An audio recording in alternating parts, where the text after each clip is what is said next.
هێشتا قەیرانەکانی دیکە لە سەروی هەمویانەوە نەبوونی موچە بەرەوکی خەڵکی بەرنەداوە کەچی گرانبوونی مادە خۆراکیەکان و بەتایبەت هێلکەشی هاتە سەر. تەنیا لە چەند ڕۆژی ڕابردوودا یەک کارتۆن هێلکە زیاتر لە 12,000 دیناری چۆتە سەر. ئەگەر بەراوردی بکەین بە چەند ساڵی ڕابردوو نرخەکە زیاتر لە 20,000 دیناری چۆتە سەر. ئێستا بووە بە 64,000 و 65,000 لە بازاڕە پێنجشەممە.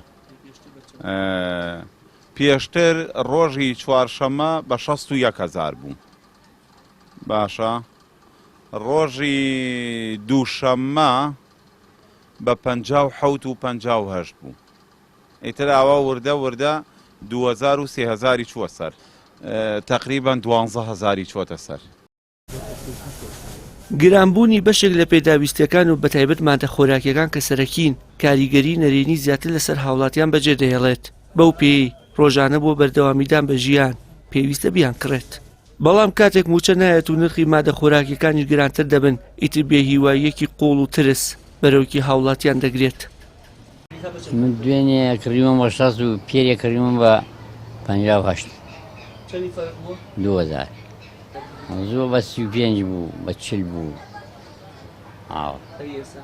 ئەوە نییە زیان بە 60. وڵی دیارەتە بە گوێرەی خۆی تێشۆ سەر 500 شۆتە سەراوە. کارەکەی دەرەوە نایەوی ناخۆشە کەمەوە.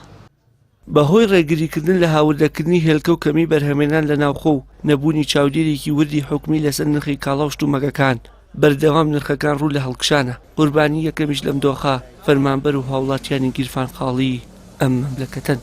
وشێر محەممەد، کەناڵی ئاسمانی پەیام، سلێمانی.